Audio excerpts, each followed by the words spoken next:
అందరం కూడా తల వంచి కళ్ళు మూసుకొని ప్రార్థన చేసుకొని దేవుని యొక్క సహాయం కొరకు మనం ఎదురు చూద్దాము. ప్రభా, నీకు స్తుతులు, నీకు స్తోత్రాలు, వందనాలు చెల్లిస్తూ ఉన్నాను. నీ సన్నిధిలో ఉండడం ఎంతో శ్రేష్టమైన భాగ్యం ప్రభా. మా ప్రియులు ఎవరు కూడా తండ్రి ఇక్కడ ఉండి కూడా వాక్యాన్ని వినకుండా ఓడిపోకుండా ఉండుదురుగా కానీ ప్రభా నేను ప్రార్థన చేస్తూ ఉన్నాను. దేవా, ఈ యొక్క ప్లేస్లో ఆలోచనలు, సెల్ ఫోన్స్, వీటన్నిటి డిస్ట్రాక్షన్స్ని యేసు నామములో నేను కొట్టివేస్తూ ఉన్నాను ప్రభువా. సంఘముకు వినగలిగే చెవుల్ని, గ్రహించగలిగేటువంటి హృదయాన్ని ప్రభువా నువ్వు దయచేయమని, దేవా అన్డివైడెడ్ అటెన్షన్ని ప్రభువా నువ్వు దయచేయమని ప్రభువా ప్రార్థన చేస్తూ ఉన్నాను.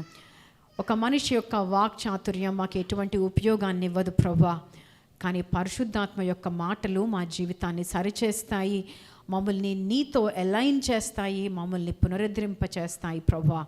అటువంటి నీ శ్రేష్టమైన మాటల్ని మాకు దయచేయమని ప్రార్థన చేస్తూ యేసు ప్రేమైన నామంలో అడిగి వేడుకొంచి ఉన్నాను తండ్రి, ఆమెన్. గత కొద్ది సంవత్సరాలుగా దేవుని యొక్క కృపను బట్టి నేను న్యాయాధిపతుల గ్రంథంలో నుండి అనేకమైనటువంటి విషయాల్ని మనము శీర్షికను చూస్తూ ఉండడం జరిగింది. అది ముగించబడిన తర్వాత యెషయా గ్రంథంలో నుండి అనేకమైనటువంటి వాక్య ధ్యానాల్ని మనం చూడటం జరిగింది ప్రియమైన వార్లారా. ఆ తర్వాత దేవుడు నాకు ఇచ్చినటువంటి what ever God has revealed and put in my heart అవన్నీ కూడా సంఘంతో షేర్ చేసుకుంటూ రావడం జరిగింది. ఈ మధ్యకాలంలో నేను ఒక కృతజ్ఞత కూడికకి వెళ్ళాను. ఆ కూడికలో కూర్చున్నప్పుడు దేవుని యొక్క వాక్యం చెప్పబడుతూ కీర్తనల గ్రంథాన్ని తెరిచి దానిలో వాక్యాన్ని చదువుదాము అని మరి ప్రీచర్ చెప్తూ ఉన్నప్పుడు కీర్తనల గ్రంథం బైబిల్ ఓపెన్ చేసి చూస్తూ ఉన్నాను. నేను చూస్తూ ఉన్నప్పుడు నా దృష్టి బహుశా అనేకమైన సార్లు నేను దాన్ని చదివాను, నాకు తెలుసు కూడాను, కానీ నా దృష్టి ఒక కీర్తన పైన రాయబడి ఉన్నటువంటి టైటిల్ మీద, ఒక కీర్తన పైన రాయబడి ఉన్నటువంటి ఒక విషయాన్ని చూశాను నేను. అంటే ఆ కీర్తనని ఆ కీర్తనకారుడు ఏ సమయంలో రాశాడు అనేటువంటి సందర్భాలు అక్కడ రాయబడ్డాయి. సో నేను ఇంటికి వచ్చిన తర్వాత నా బైబిల్ తీసుకొని అన్నీ చూసుకుంటూ వచ్చాను, ఏ సందర్భంలో ఎటువంటి పరిస్థితుల్లో రాసుకుంటూ వచ్చాడు అనేటువంటివన్నీ ఎందుకో కూర్చొని రాసుకుంటూ వచ్చాను పుస్తకంలో. గాడ్ విల్లింగ్, దేవుని యొక్క చిత్తం అయితే, దేవుని యొక్క కృపను బట్టి కమింగ్ సిరీస్ కీర్తనలు వాటి వెనకాల ఉన్నటువంటి పరిస్థితుల్ని మనం అందరం కూడా కలిసి ధ్యానిద్దాము ప్రియమైన వార్లారా. దేవుని యొక్క వాక్యము ఎప్పుడు కూడా రెండంచెలా వాడగలిగిన శ్రేష్టమైనటువంటి వాక్యము. సో అందుకే నేను ఎప్పుడు కూడా రేమా సంఘానికి ఒకటే చెప్తూ ఉంటాను, be a good student of the word of God. దేవుని యొక్క వాక్యం యొక్క మంచి విద్యార్థిగా ఉండండి అని నేను ఎప్పుడు చెప్తూ ఉంటాను. వాక్యం మనల్ని నిలబెడుతుంది, వాక్యం మనల్ని సరిచేస్తుంది, వాక్యం మనల్ని ఆశీర్వదిస్తుంది. జీవితంలో అనేకమైనటువంటి తుఫాన్లు, అనేకమైనటువంటి కష్టాలు ప్రతిసారి శత్రువు నుండే రావు. కొన్నిసార్లు జీవితంలో ఎదురైనటువంటి కష్టాలు మనకి చాలా స్వంతమైనటువంటి వాళ్ళ దగ్గర నుండి, మనకి చాలా దగ్గర అనుకునేటువంటి వాళ్ళ దగ్గర నుండి, మనకి చాలా క్లోజ్గా ఉన్నటువంటి వాళ్ళ దగ్గర నుండి కూడా కొన్నిసార్లు మన జీవితంలో తుఫాన్లు మనకి కలుగుతూ ఉంటాయి. దావీదు ఈ యొక్క కీర్తనని రాసినప్పుడు సౌలు నుండి పారిపోవట్లేదు, లేదా తన మీద ఎంతగానో కక్షగట్టినటువంటి ఫిలిస్తీన్ల దగ్గర నుండి పారిపోవట్లేదు. దావీదు ఎవరి దగ్గర నుండి పారిపోతూ ఉన్నాడంటే తను ప్రేమించిన వ్యక్తి దగ్గర నుండి పారిపోతున్నాడు. తను ఎవరి కోసమైతే ప్రార్థన చేసి ఆశపడ్డాడో అటువంటి వ్యక్తి దగ్గర నుండి పారిపోతున్నాడు. తన సొంత కుమారుడి దగ్గర నుండి పారిపోతూ ఉన్నాడు. దావీదు తన యొక్క కుమారుడి దగ్గర నుండి పారిపోతూ ఒలీవల కొండ ఎక్కుతూ ఉన్నప్పుడు దేవుడికి ఒక కంప్లైంట్ల చిట్టా రాయలేదు.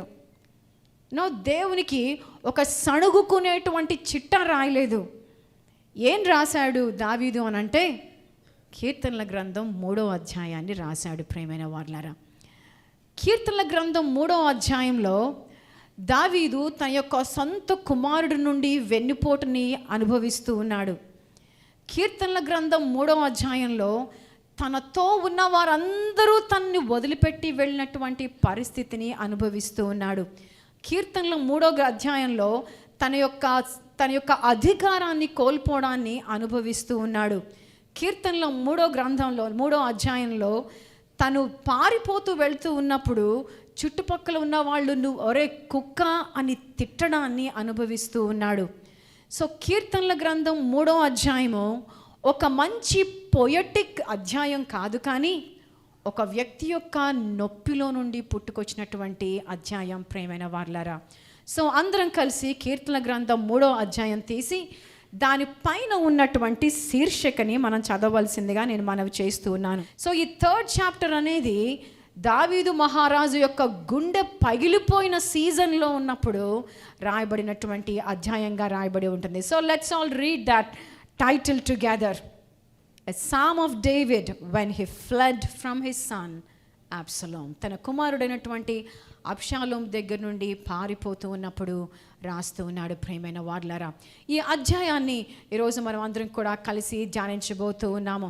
సో దేవుని యొక్క వాక్యంలో నుండి కీర్తనల గ్రంథం 3వ అధ్యాయము మొట్టమొదటి వచనాన్ని మనం చదివితే, యెహోవా నన్ను బాధించువారు ఎంతో విస్తరించి ఉన్నారు, నా మీదకు లేచువారు అనేకులు అని ప్రారంభమైంది. నెంబర్ 1, దావీదు యొక్క జీవితంలో తన నొప్పి అనేది చాలా సత్యంగా ఉంటూ ఉన్నది. దేవుడు మన జీవితంలో ఉన్నటువంటి మన యొక్క నిజాయితీతో కూడినటువంటి ప్రతి ప్రలాపనను, ప్రతి అంగలార్పును కూడా వినేటువంటి దేవుడుగా ఉంటూ ఉన్నాడు. God allows an honest lament in the lives of his children. తన పిల్లల యొక్క జీవితంలో నిజమైనటువంటి అంగలార్పుని ఆయన వినేటువంటి దేవుడుగా ఉంటూ ఉన్నాడు. దావీదు రాస్తూ ఉన్నాడు, దావీదు మాట్లాడుతున్నాడు దేవునితో, అయా నన్ను బాధించే వాళ్ళు చాలామంది ఉన్నారయ్యా, నా మీద చాలామంది వ్యతిరేకంగా తయారై ఉంటూ ఉన్నారయ్యా, నా పరిస్థితి ఎట్లుందయ్యా అని తన గోడంతా కూడా దావీదు తన దేవునికి వెళ్ళపరుచుకుంటూ ఉన్నాడు. ప్రియమైన వారలారా, ఎవరెవరు దావీదు మీదకి లేచారు అని అంటే 2 సమూయేలు గ్రంథము 17వ అధ్యాయం దగ్గరికి వెళ్దాము. సో ఒక బుక్ మార్క్ కీర్తనల గ్రంథం 3వ అధ్యాయం దగ్గర పెట్టండి. ఇంకొకటి 2 సమూయేలు గ్రంథము 17వ అధ్యాయము ఆ చుట్టుపక్కల్లో మనం చూస్తూ ఉంటాం అన్నమాట. సో కొన్ని ఇటు చూస్తాము, కొన్ని అటు చూస్తూ వస్తాము. సో 2 సమూయేలు 17వ అధ్యాయము 1 నుండి 4 వచనాలని చూస్తే, దావీదు అలసట నొంది బలహీనంగానున్నాడు గనుక నేను అతని మీద పడి అతన్ని బెదిరించిన ఎడల అతని యొద్దనున్న జనులందరూ పారిపోదురు, రాజును మాత్రం హతము చేసి జనులందరినీ నీ తట్టు త్రిప్పెదను. నీవు వెదుకు మనిషిని నేను పట్టుకొనగా జనులందరూ వచ్చి నీతో సమాధాన పడుదురు గనుక నీ చిత్తమైతే నేను 12,000 మందిని ఏర్పరచుకొని పోయి ఈ రాత్రి దావీదును తరిమి పట్టుకొందునా నేను అని అహీతోపెలు అబ్షాలోముతో చెప్పగా, ఎవరిని పట్టుకోవడానికండి? ఎంతమందిని పట్టుకోవడానికి? ఒక్క దావీదుని పట్టుకోవడానికి 12,000 మంది కలిసి వెళ్తాము అని చెప్పి అంటూ ఉన్నారు. ఒకవేళ దావీదుని పక్కన పెడితే దావీదుతో కలిసి ఉన్నటువంటి వాళ్ళు కొంచెం 100ల్లో మాత్రమే ఉంటారు ప్రియమైన వారలారా. సో 100ల్లో ఉన్నటువంటి దావీదుతో ఉన్నటువంటి వారిని పట్టుకోవడానికి 12,000 మంది వ్యతిరేకంగా వెళ్తూ ఉండడాన్ని ఇక్కడ చూస్తూ ఉన్నాము. అందుకే దావీదు అంటున్నాడు, అయ్యా నా మీదకి లేస్తున్నటువంటి నా శత్రువులు అనేక మంది ఉన్నారయ్యా అని చెప్పి అంటూ ఉన్నాడు. అనేకమైన సార్లు మన పరిస్థితి కూడా ఇంతే ఓవర్వెల్మింగ్గా ఉండొచ్చు. కొన్నిసార్లు మన సమస్యలు అనే కప్లో ప్లేసే లేదు అని అనిపిస్తూ ఉంటుంది. అయినా మళ్ళీ ఇంకొక సమస్య వచ్చి అదే ఇరుక్కోవడానికి ప్రయత్నిస్తూ ఉంటుంది. కొన్నిసార్లు అనిపిస్తుంది, కొన్నిసార్లు మనకి we feel like already our cup of troubles is full and there is no place, but still another problem comes and try to find its place. దావీదు యొక్క పరిస్థితి కూడా అలానే ఉంది ప్రియమైన వారలారా. ఇంకా దావీదుకి ఎవరు వ్యతిరేకంగా లేచారు అని అంటే 2 సమూయేలు గ్రంథము 15వ అధ్యాయము 12వ వచనంలో చదివితే, మరియు బలి అర్పింపవలెనని ఉండి అబ్షాలోము గిలోనీయుడైన అహీతోపెలు అను దావీదు యొక్క మంత్రిని గిలో అను అతని ఊరి నుండి పిలిపించి ఉండెను. అబ్షాలోము దగ్గరకు వచ్చిన జనము మరీ ఎక్కువ ఒకట చేత, చూసారా 2 సార్లు మరీ ఎక్కువ ఒకట చేత కుట్ర బహుబలమాయను అని రాయబడి ఉంటున్నది. దావీదు పరిస్థితి ఎలా ఉందంటే కుట్ర అంతకంతకు బలం పుంజుకుంటుంది. పరిస్థితులు అంతకంతకు తనకి వ్యతిరేకంగా బలాన్ని పుంజుకుంటూ ఉండడాన్ని ఇక్కడ చూస్తూ ఉన్నాం ప్రియమైన వారలారా. కొన్నిసార్లు నీ జీవితంలో, నా జీవితంలో కూడా పరిస్థితులు మనకి వ్యతిరేకంగా ఇంకా బలం పుంజుకుంటున్నట్టు, మనకి వ్యతిరేకమైన వాళ్ళు ఇంకా బలపరచబడుతూ ఉన్నట్టు, మనకి వ్యతిరేకంగా ఉన్న వాళ్ళు మాట్లాడడానికి ఇంకో ఆధారం కనిపించినట్లుగా మన జీవితంలో మనకు అనిపిస్తూ ఉండొచ్చు. దావీదు మహారాజు కూడా అదే ఎగ్జాక్ట్ పరిస్థితుల్లో ఉన్నాడు ప్రియమైన వారలారా. అది పక్కన పెడితే దావీదు మహారాజు ఇంకా ఎటువంటి పరిస్థితిలో ఉన్నారు అనంటే, ప్రజలు ఏమంటున్నారు అనంటే, కీర్తన గ్రంథం 3వ అధ్యాయము 2వ వచనంలో ఈ విధంగా రాయబడి ఉంటున్నది. దేవుని వలన అతనికి రక్షణ ఏమీయూ దొరకదని నన్ను గూర్చు చెప్పువారు అనేకులు. ఏం చేశాడు దేవుడు ఈయనకి? దేవుడు కూడా సహాయం చేయట్లేదయ్యా దావీదుకి అని చెప్పేవాళ్ళు అనేక మంది ఉన్నారయ్యా అని అంటూ ఉన్నాడు. అనేకమైన సార్లు మనల్ని కూడా మన చుట్టుపక్కల ఉన్న వాళ్ళు ఇదే అనొచ్చు. అంత ప్రార్థన చేసావు, ఏమొచ్చింది నీకు? అంత దేవుడు దేవుడు దేవుడు దేవుడు దేవుడు అంటూ ఉంటావు కదా, ఏం మేలు జరిగింది నీ జీవితంలో? నేను అబద్ధం ఆడను, నేను లంచం తీసుకోను, సత్యం కోసం నుంచుంటాను అని అంటూ ఉంటావు కదా, ఎందుకు ఇంత పేదరికంలో ఉన్నావు నువ్వు? ఏం చేశాడు దేవుడు నీ సత్యానికి పెద్ద వచ్చిన విలువేంటి అని బహుశా అనేక మంది మనల్ని కూడా అడుగుతూ ఉంటారు. అంతగా దేవుని సేవ చేస్తావు కదా, ఎందుకు అభివృద్ధి లేదు నీ జీవితంలో? సండే పరిగెత్తుకుంటూ వెళ్తావే పొద్దున్నే, ఏమి నీ జీవితంలో పెద్ద తేడా ఏం కనిపించట్లేదే అని దేవుడు కూడా సహాయం చేయలేదు అని అనేవాళ్ళు అనేక మంది ఎదురవ్వచ్చు ప్రియమైన వారలారా. యేసుక్రీస్తు కూడా అటువంటి పరిస్థితిని అనుభవించాడు. ఒకవేళ మీరు యెషయా గ్రంథం 53వ అధ్యాయము 3వ వచనంలో చూస్తే దేవుని యొక్క వాక్యంలో ఉంటుంది, అతడు తృణీకరింపబడిన వాడును, ఆయను మనుషుల వలన విసర్జింపబడిన వాడును, వ్యసనాక్రాంతుడుగాను, వ్యాధిని అనుభవించువాడుగాను, మనుషులు చూడనొల్లని వాడిగాను ఉండను. యేసుక్రీస్తు కూడా నీ కొరకు, నా కొరకు తృణీకరింపబడిన వాడుగా, మనుషులు మొహం చూడటానికి కూడా ఇష్టపడినటువంటి పరిస్థితుల గుండా, అదే ఒంటరితనం గుండా యేసుక్రీస్తు వెళ్ళాడు ప్రియమైన వారలారా. దావీదు మహారాజు తన హృదయంలో ఉన్న ఏడుపునంతా కూడా దేవుని దగ్గర ఏడుస్తూ చెప్తూ ఉన్నాడు. Today remember God allows your honest lament. దేవుడు నీ యొక్క సత్యమైనటువంటి హృదయ అంగలార్పుని ఆయన వినేటువంటి దేవుడుగా ఉంటూ ఉన్నాడు.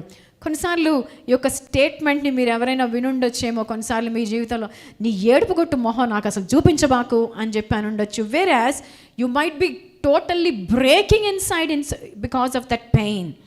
బహుశా నొప్పి వల్ల విరిగిపోతూ ఉండుండొచ్చేమో నువ్వు లోపల. ఎదుటి ఉన్నటువంటి వాళ్ళు నీ ఏడుపు ఆపుతావా, నీ దరిద్ర మొహం చూడలేకపోతున్నాను అనేటువంటి స్టేట్మెంట్స్ వినుండొచ్చు కొన్నిసార్లు. బట్ యు నో వాట్, కీర్తనల గ్రంథము 62వ అధ్యాయము 8వ వచనంలో ఈ విధంగా రాయబడి ఉంటున్నది. కీర్తనల గ్రంథం 62వ అధ్యాయం 8వ వచనంలో, జనులారా ఎల్లప్పుడూ ఆయన యందు నమ్మికయుంచుడి, ఆయన సన్నిధిని మీ హృదయములను కుమ్మరించుడి.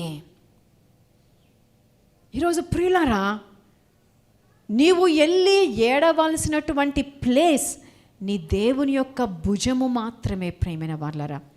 There is always a shoulder where you can always run and pour out your heart and cry to your best. కొన్నిసార్లు గుండెలో భారం తీరేదాకా ఏడవాలనిపిస్తుంది, కానీ ఎవరున్నారు అని అనిపిస్తుంది. But there is a person called Jesus who is always there to listen to your honest cry and understand. నీ యొక్క ప్రతి అంగలార్పును విని అర్థం చేసుకోవడానికి యేసుక్రీస్తు అనేటువంటి వ్యక్తి యొక్క భుజము నీకెప్పుడు కూడా కలిగి ఉన్నావు ప్రియమైన వారలారా. దావీదు తన యొక్క అంగలార్పు అంతా చెప్తున్నాడు తన యొక్క తండ్రికి. అయ్యా వీళ్ళు ఎంతమంది ఉన్నారయ్యా, వీళ్ళు నాకు వ్యతిరేకంగా వచ్చారయ్యా, వీళ్ళు ఏం చేశారు దేవుడు వానికి అని అడుగుతున్నారయ్యా, అయ్యా నా పరిస్థితి ఇట్లుందయ్యా అని ఆనెస్ట్గా దావీదు తన తండ్రి దగ్గర చెప్పుకుంటూ ఉన్నాడు. ఇంకొంచెం ముందుకెళ్ళి దేవుని యొక్క వాక్యంలో చూద్దాము. కీర్తనల గ్రంథం 3వ అధ్యాయం 3వ వచనము. యెహోవా, నీవే నాకు కేడెముగాను, నీవే నాకు అతిశయాస్పదముగాను, నా తల ఎత్తువాడవుగాను ఉన్నావు. God becomes our shield when people turn against us. మనుషులు మనకి వ్యతిరేకంగా తయారైనప్పుడు, వ్యతిరేకంగా తిరిగినప్పుడు దేవుడు మన యొక్క కేడెముగా ఉంటూ ఉన్నాడు. ప్రేమైన వార్లారా, దావీదు మహారాజు అంటూ ఉన్నాడు, అయ్యా నువ్వు నా కేడెంగా ఉన్నావు, నువ్వు నా అతిశయాస్పదంగా ఉన్నావు, నువ్వు నా తల ఎత్తువాడవుగా ఉన్నావు అని చెప్పి దావీదు మహారాజు రాస్తున్నాడు. ఇవి రాసే టైంకి దావీదు ఏమేమి కోల్పోయాడో తెలుసా ప్రేమైన వార్లారా? 2వ సమూయేలు గ్రంథం 15వ అధ్యాయము 14వ వచనాన్ని చదివితే, దావీదు యెరూషలేమందున్న తన సేవకులందరికీ ఇలాగూ ఆజ్ఞ ఇచ్చాను, అబ్షాలోము చేతిలో నుండి మనము తప్పించుకొని రక్షణ పొందలేము, మనము పారిపోదాము రండి. అతడు హఠాత్తుగా వచ్చి మనను పట్టుకొనకను, మనకు కీడు చేయకను, పట్టణమును కత్తివాత హతము చేయకను ఉన్నట్లు మనము త్వరగా వెళ్ళిపోదాము రండి అని అంటూ ఉన్నాడు. దావీదు తన యొక్క సింహాసనాన్ని కోల్పోతున్నాడు. ఈ విషయాన్ని గమనించారా? గొల్యాతు ముందు ధైర్యంగా ఎదుర్కొని నిలబడ్డాడు, కానీ తన సొంత కుమారుడు చేజ్ చేసుకుంటూ వస్తుంటే పరిగెత్తుకుంటూ వెళ్ళిపోయిన పరిస్థితిలో ఉన్నాడు. ఎంత తలకిందులు అయిపోయిన ఈ పరిస్థితిలో అని అనిపిస్తుంది కదా ప్రియమైన వార్లరా. బయట ఉండేటువంటి శత్రువునన్నా ఎదుర్కోవచ్చేమో, కానీ ఇంట్లో ఉన్న శత్రువుని ఎదుర్కోలేకపోవచ్చు కొన్నిసార్లు. దావీదు పరిస్థితి అది. అనేకమైన సార్లు ఇక్కడ కూర్చున్న మనలో వింటున్నటువంటి వారిలో పరిస్థితులు కూడా అలానే ఉండుండొచ్చేమో ప్రియమైన వార్లరా. ఇంకా దావీదు ఏం కోల్పోయాడో తెలుసా? తన యొక్క డిగ్నిటీని కోల్పోయాడు, తన యొక్క విలువని, తన యొక్క ఆత్మగౌరవాన్ని కోల్పోయాడు. 2వ సమూయేలు గ్రంథం 15వ అధ్యాయం 30వ వచనంలో చదివితే, అయితే దావీదు ఒలీవ చెట్ల కొండ ఎక్కుచు ఏడ్చుచు తల కప్పుకొని పాదరక్షలు లేకుండా కాలినడకను వెళ్ళెను. అతని యొద్దనున్న జనులందరూ తలలు కప్పుకొని ఏడ్చుచు కొండ ఎక్కిరి అని చూస్తూ ఉన్నాము. ఆ రోజుల్లో ఒక పురుషుడు తన తలని కప్పుకోవడం అనేది అది ఎంతో అవమానానికి సాదృశ్యం, ఎంతో బిలో డిగ్నిటీకి సంబంధించినటువంటి విషయం అన్నమాట. మామూలు పురుషుడు తల మీద గుడ్డ వేసుకుంటేనే ఎంతో బిలో డిగ్నిటీ. అలాంటిది మహారాజుగా ఉన్నటువంటి ఈ వ్యక్తి తన తల మీద గుడ్డ వేసుకోవడం వచ్చింది అని అంటే అది ఎంత బిలో డిగ్నిటీయో మీరు ఊహించవచ్చు. అంటే ఎంత అవమానకరమైన పరిస్థితో మీరు ఊహించవచ్చు. కొన్నిసార్లు మనం అనుకుంటూ ఉంటాం, ఎంత బతికాడండి, ఇప్పుడు ఏందండి ఇట్లున్నాడు. పరిస్థితులు తలకిందులు అయిపోయినట్లు కనిపించవచ్చు. తను రాజు, చెప్పులు కుట్టేవాడిని ఏ డిజైన్లో చెప్పులు తయారు చేయమంటే ఆ డిజైన్లో చెప్పులు తయారు చేసి ఇవ్వచ్చు. కానీ దావీదు పాదరక్షలు లేకుండా కొండకు వెళ్తూ ఉన్నాడంట. ముళ్ళు ఉండొచ్చు, రాళ్ళు ఉండొచ్చు, అది పెద్ద సాఫ్ట్గా ఇలా కార్పెట్ వేయబడినది కాదు. కొండెక్కుతూ ఉన్నప్పుడు కొండ మీద ఎవరు దావీదు కోసం కార్పెట్ వేయలేదండి. పాదరక్షకులు లేకుండా తల మీద గుడ్డ వేసుకొని వెళ్తూ ఉన్నాడు. ఆ పరిస్థితులన్నిటిలో దావీదు ఏమంటున్నాడో తెలుసా? అయా నువ్వు నా కేడంగా ఉంటూ ఉన్నావయ్యా. హల్లెలూయా. ఇది ఎక్కడ ప్రారంభమైందో తెలుసా? ఆదికాండం 15వ అధ్యాయం 1వ వచనం దగ్గరికి వెళ్తే, ఇవి జరిగిన తర్వాత యెహోవా వాక్యము అబ్రామునకు దర్శనమందు వచ్చి, అబ్రామా భయపడకుము, నేను నీకు కేడెము, నీ బహుమానము అత్యధికమగునని చెప్పాను. నీకు కేడంగా నేను ఉంటాను అనేటువంటి మాట మొట్టమొదటిసారిగా ఈ ఆదికాండం 15వ అధ్యాయంలో మనం చూడడం జరుగుద్ది ప్రియమైన వార్లరా. సో దేవుడు అబ్రహాముకి వాగ్దానం చేశాడు, అయ్యా అబ్రహాము నేను నీ కేడంగా ఉంటాను, నేను నిన్ను కాపాడుతానయ్యా అని చెప్పి దేవుడు అబ్రాహాముకి వాగ్దానం చేయడాన్ని మనం ఇక్కడ చూస్తూ ఉన్నాము.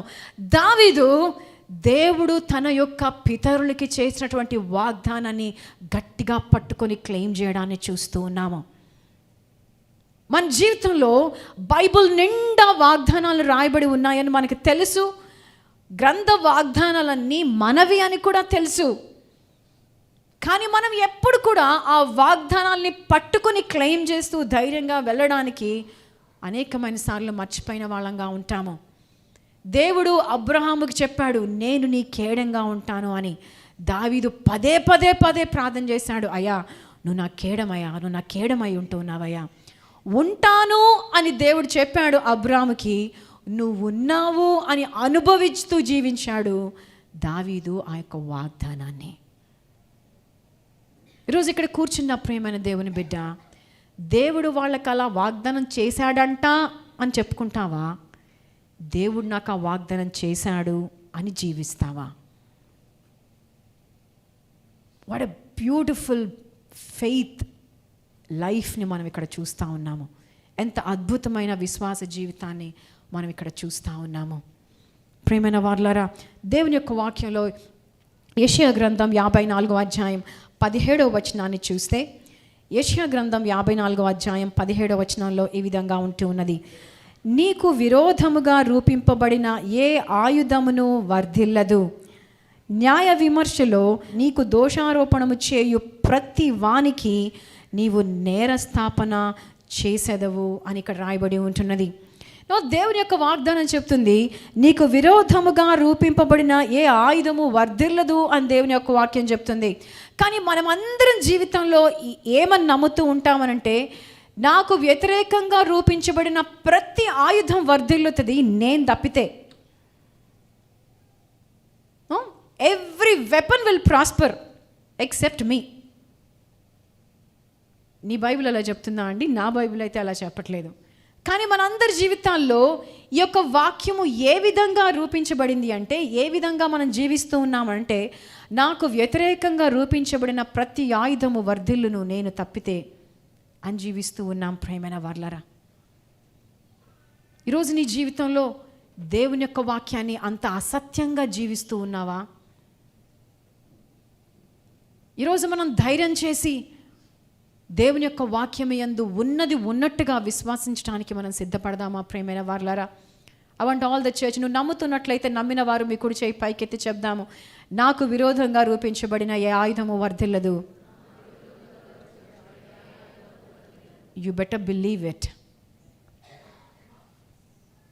యూనో, నాకు వ్యతిరేకంగా రూపించబడిన ప్రతిదీ వర్ధిల్లుతుంది నేను తప్పితే అనేటువంటి అబద్ధాన్ని నీ జీవితంలో నమ్మి జీవించే వ్యక్తివిగా ఉండొద్దు. ప్రియమైన వారలారా, when people bring our heads down, God lifts our head.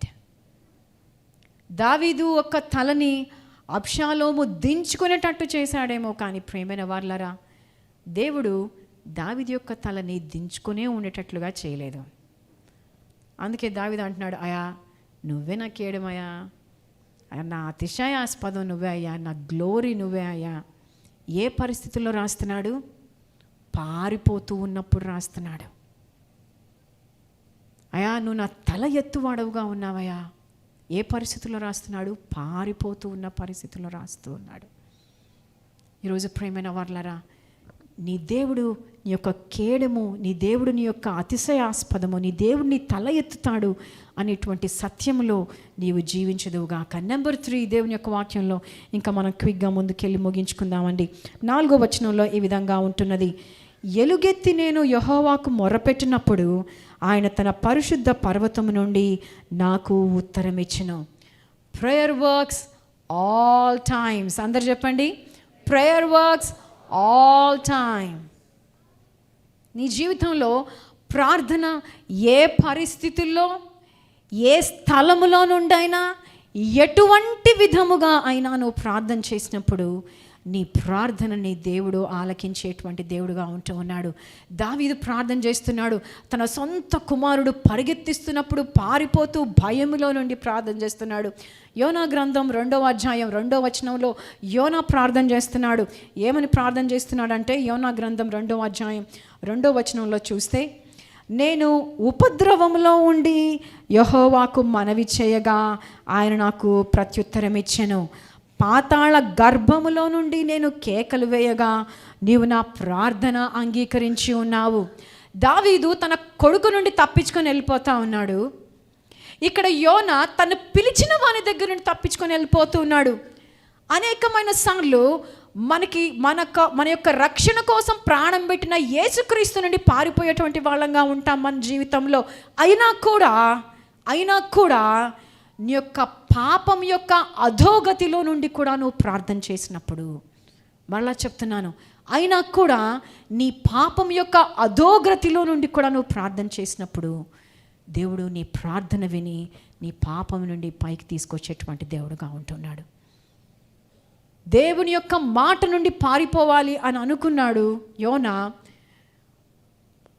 చాప యొక్క కడుపులో సముద్రపు యొక్క అగాధ జలంలోకి దిగిపోయి ప్రార్థన చేస్తూ ఉన్నాడు.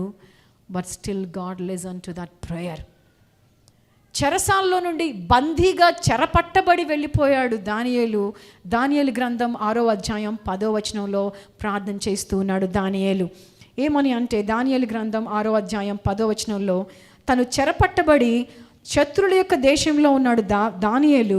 తను ప్రార్థన చేస్తూ ఉన్నాడు. ఇట్టి శాసనము సంతకము చేయబడనని దానియేలు తెలుసుకొనినను అతడు తన ఇంటికి వెళ్ళి యథాప్రకారముగా అనుదినము ముమ్మారు మోకాళ్ళుని తన ఇంటి పై గది కిటికీలు యెరూషలేము తట్టుకు తెరవబడి ఉండగా దేవునికి ప్రార్థన చేయుచు ఆయనను స్తుతించుచు వచ్చెను. ఒక వ్యక్తి సొంత వాళ్ళ నుండి పారిపోతూ ప్రార్థన చేస్తూ ఉన్నాడు. ఒక వ్యక్తి పాపపు అవిధేయపు అగాధంలోకి వెళ్ళిపోయి ప్రార్థన చేస్తున్నాడు. ఒక వ్యక్తి శత్రుల యొక్క చెరలో ఉండి ప్రార్థన చేస్తున్నాడు. Prayer works all times. Prayer works in any situation. Prayer work in all conditions. ఏ స్థితిలో అయినా, ఎక్కడ నుండి అయినా, ఏ విధంగా అయినా నువ్వు ప్రార్థన చేసినప్పుడు ప్రార్థన ఫలిస్తుంది ప్రియమైన వాళ్ళారా. కానీ మనలో చాలామందివి ఆ ప్రార్థన చేయడమే మర్చిపోతాము. ఈరోజు పాస్టర్ గారు ప్రవచనాలు చెప్తారు కుటుంబాల కొరకు అని అంటే నెంబర్ జూమ్లో చాలా ఎక్కువ ఉంటుంది. ప్రతి గురువారం ఉపవాస ప్రార్థన అంటే జూమ్లో నెంబర్ తక్కువ ఉంటుంది. ఉదయకాలపు ప్రాతఃపాలన అంటే ప్రార్థన అంటే జూమ్లో నెంబర్ తక్కువ ఉంటుంది. Why can't we believe? ఎందుకు ప్రార్థన నా జీవితంలో పనిచేస్తుంది అని విశ్వసించే వాళ్ళంగా మనం ఎందుకు లేము? ఎందుకు ప్రతి పరిస్థితిలో, ఏ స్థితిలో అయినా ప్రార్థన పనిచేస్తుంది అని మనం ఎందుకు నమ్మలేకపోతున్నాం ప్రియమైన వారలారా? Prayer works in all times, in every situation, every time. దేవుని యొక్క వాక్యంలో నుండి మనం ముందుకు వెళ్దాము. కీర్తనల గ్రంథం 3వ అధ్యాయము 5వ వచనంలో మనం చూస్తే, యెహోవా నాకు ఆధారము, కావున నేను పండుకొని నిద్రపోయి మేల్కొందును. యెహోవా నాకు ఆధారము, కావున నేను పండుకొని నిద్రపోయి లేచెదను అని చెప్తూ ఉండడాన్ని మనం చూస్తూ ఉన్నాము. ప్రియమైన వారలారా, ఏ పరిస్థితుల్లో చెప్తున్నాడు పడుకొని నిద్రపోతాను అని అంటే దావీదు పారిపోతున్న పరిస్థితుల్లో చెప్తూ ఉన్నాడు. ఏ పరిస్థితుల్లో చెప్తున్నాడు దావీదు నేను నిద్రపోతాను అని అంటే తన సొంత వారు తన్ని చేజ్ చేస్తున్నటువంటి టైంలో చెప్తున్నాడు. మనలో చాలామందికి కొన్నిసార్లు నిద్ర ఉండదు. కొన్ని రాత్రులు నిద్ర రాకుండా కష్టపడుతూ ఉంటాము. కొన్ని రాత్రులు ఉదయంలో ఉండి నిద్ర రాదు మనకి. మనలో చాలామంది అటువంటి రాత్రులు అనుభవించి ఉండుంటాం ప్రియమైన వారలారా. కానీ దావీదు పరిస్థితి అంతా అలజడుంది, గుండె నిండా అలజడుంది. కానీ దావీదు ప్రార్థన చేస్తున్నాడు, ఆయా నేను పడుకొని నిద్రపోయి లేస్తాను. ఎందుకో తెలుసా? God gives his peace to us before he gives victory. దేవుడు విజయం ఇవ్వడానికంటే ముందు తన యొక్క సమాధానాన్ని నీకు ఇస్తాడు. అనేకమైన సార్లు విజయం వైపే చూస్తూ ఉంటాం కాబట్టి సమాధానాన్ని అనుభవించలేమన్నమాట మనము. దేవుని యొక్క వాక్యంలో యోహాను సువార్త 14వ అధ్యాయం 27వ వచనంలో ఉంటూ ఉన్నది, నా శాంతినే మీకు అనుగ్రహించుచున్నాను, లోకం ఇచ్చుచున్నట్టుగా నేను మీకు అనుగ్రహించటలేదు. మీ హృదయమును కలవరపడనీయకుడి, వెరువనీయకుడి అని యేసుక్రీస్తు ఈ లోకాన్ని వదిలి వెళ్ళటానికి ముందు చెప్తూ ఉన్నాడు. అయ్యా నేను ఇస్తాను నా సమాధానాన్ని మీకు. ప్రియమైన వారలారా, మన ప్రతి అల్లకోల పరిస్థితిలో ఆయన మనకి తన సమాధానాన్ని ఇస్తాడు. ప్రేమైన వాళ్ళరా, మన వ్యక్తిగత జీవితంలో మనం ఆపాదించుకుంటే ఎన్నో టర్మాయిల్స్ బహుశా మన జీవితంలో ఉండుండొచ్చు. అది భౌతికంగా, మన రిలేషన్షిప్స్లో, మన ఉద్యోగంలో, మన ఆరోగ్యంలో, మన పిల్లల విషయంలో అనేకమైన తుఫానులు మనకు ఎదురవచ్చు. వాటి ముందు దేవుడు వాగ్దానం చేస్తున్నాడు, దాన్నన్నిటినీ గద్దించేటువంటి వ్యక్తిని నేను నీతో ఉన్నాను అని. హల్లెలూయా. అందుకే దావీదు చెప్పాడు, అయ్యా నేను పండుకొని నిద్రపోయి లేస్తానయ్యా అని. ప్రియమైన వాళ్ళరా, దేవుడిచ్చేటువంటి సమాధానాన్ని ఇక్కడున్న ప్రతి ఒక్కరూ అనుభవించుదురుగాక.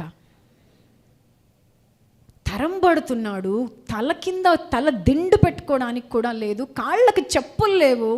అటువంటి పరిస్థితుల్లో దావీదు అంటున్నాడు, అయ్యా నువ్వు నా కేడము, అయ్యా నువ్వు నా అతిశయాస్పదం, అయ్యా నువ్వు నా తలెత్తుతావు, నేను పండుకుంటా, నిద్రపోతా, లేస్తా. ఇవన్నీ ఎందుకు అన్నాడో తెలుసా? దేవునితో తనకున్న మంచి సంబంధాన్ని బట్టి. ఈరోజు మనలో చాలామంది ఎందుకు నేను పడుకొని నిద్రపోయి లేస్తానని అనలేకపోతున్నామో తెలుసా? ఆ మంచి సంబంధంలో నుండి వచ్చే విశ్వాసం మనకు లేదు కాబట్టి. Today may you be jealous about David. డేవిడ్ గురించి కుళ్ళు పుట్టి ఆ కుళ్ళులో నుండి నీకు కూడా పౌరుషం వచ్చును గాక. దావీదుకి ఎందుకు అంత సమాధానం ఉంది, నాకెందుకు ఉండదు? అనేకమైన సార్లు కుళ్ళుకుంటూ ఉంటాం కదా, వాళ్ళకెందుకు అంత మంచి చీర ఉంది, నాకెందుకు ఉండదు అని. మంచి కుళ్ళుకుందాం ఈరోజు. దావీదుకి ఎందుకు ఆ సమాధానం ఉంది, నాకెందుకు ఉండదు? దేన్ని బట్టి దావీదుకి అది కలిగి ఉన్నాడు? దేవునితో ఉన్న సంబంధాన్ని బట్ట. అయితే నేను కూడా కలిగి ఉంటాను అనేటువంటి యొక్క రేకెత్తించబడడం అనేది మన జీవితంలో ఉండును గాక. ప్రియమైన వార్లరా, ఇంకా కిందకెళ్ళి చూస్తే లాస్ట్లో మనం చూస్తూ ఉన్నాము, deliverance belongs to the lord alone. విడుదల అనేది మన జీవితంలో దేవుడికే చెందింది. ప్రియమైన వార్లరా, కీర్తనల గ్రంథం 3వ అధ్యాయము 7వ వచనంలో ఈ విధంగా ఉంటున్నది, యెహోవా లెమ్ము, నా దేవా నన్ను రక్షింపుము, నా శత్రువులందరినీ దవడ ఎముక మీద కొట్టువాడవు నీవే, దుష్టుల పళ్ళు విరగగొట్టువాడవు నీవే, రక్షణ యెహోవాది అని మనం చూస్తూ ఉన్నాం. ప్రియమైన వార్లరా, అయ్యా లేయా మన ఇద్దరం కలిసి వెళ్దాము, మన శత్రువుల సంగతి చూసుకుందాము అని చెప్పి ఇక్కడ మనము దావీదు యొక్క దేవుడు ఒక జట్టులాగా ఉండడాన్ని మనం చూస్తూ ఉన్నాము. ఇవే మాటలు మీరు చూసినట్లయితే సంఖ్యాకాండం 10వ అధ్యాయం 35వ వచనంలో మనం చూస్తాము. ఆ మందసము సాగినప్పుడు మోషే, యెహోవా లెమ్ము, నీ శత్రువులు చెదిరిపోదురుగాక, నిన్ను ద్వేషించువారు నీ ఎదుట నుండి పారిపోవుదురుగాక అనెను. ప్రియమైన వారలారా, వేల సంఖ్యలో నీకు వ్యతిరేకంగా మనుషులు ఉండొచ్చేమో, వందల సంఖ్యలో నీ యొక్క సమస్యలన్నీ ఒకసారి విజువలైజ్ చేసుకుంటే అవన్నీ నిన్ను చూస్తూ ఎగతాళి చేస్తూ నవ్వుతూ ఉండొచ్చేమో నీ ముందు. మేము ఉన్నాంగా నీకు ప్రాబ్లము, మేము ఉన్నాంగా నీకు ప్రాబ్లము అని బహుశా మనల్ని చూసి మన పరిస్థితులు, మన యొక్క శత్రువులు నవ్వుతూ ఉండొచ్చేమో. ప్రియమైన వార్లరా, కానీ నువ్వు నీ దేవుడు టీం అనేటువంటి విషయాన్ని ఎప్పుడు మర్చిపోవద్దు. Move along with your team. నువ్వు నీ దేవుడు ఒక జట్టు. ప్రియమైన వార్లరా, ఈ జట్టు కలిసి ముందుకెళ్ళినప్పుడు ఏ పరిస్థితి, ఏ మనిషి ఆ జట్టు ముందు నుంచోలేడు. దావీదు అంటున్నాడు, అయ్యా నా శత్రువులందరినీ దవడ ఎముక మీద కొట్టువాడవు నీవే. నేను కాసేపు ఇది చదివేటప్పుడు ఆగి మన సాధారణమైనటువంటి భాషలో ఆలోచించడం ప్రారంభించాను. కామన్ మ్యాన్స్ లాంగ్వేజ్ అంటారు కదా, మన డైలీ మాటల్లో, డైలీ లాంగ్వేజ్లో ఆలోచించడానికి ప్రారంభించాను.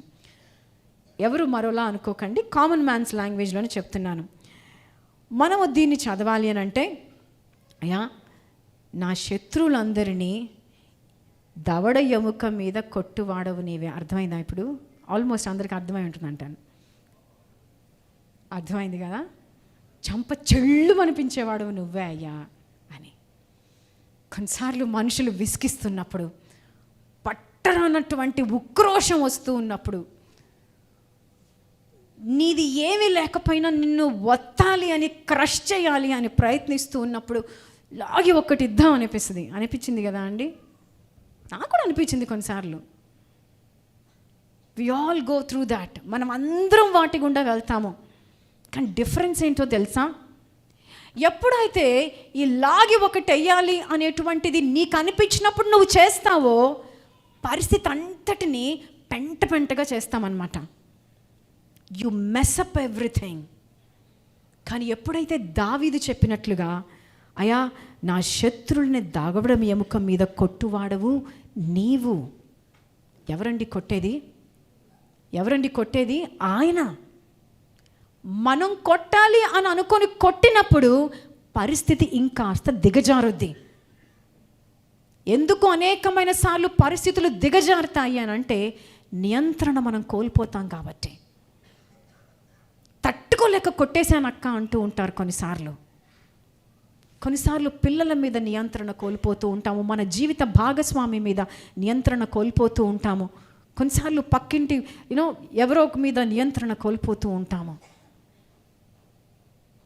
దావీదు అంటున్నాడు, అయ్యా నా శత్రువుల్ని దవడ ఎముక మీద కొట్టువాడవు నీవే అని అంటూ, ఇంకొంచెం కింద కూడా చదువుదాం పట్టండి.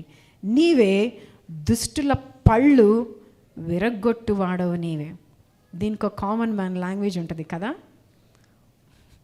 మూతి పళ్ళు రాలిపోతాయి అంటాము కదా, మూతి పళ్ళు రాళ్ళు కొడతాను అని అంటూ ఉంటాము.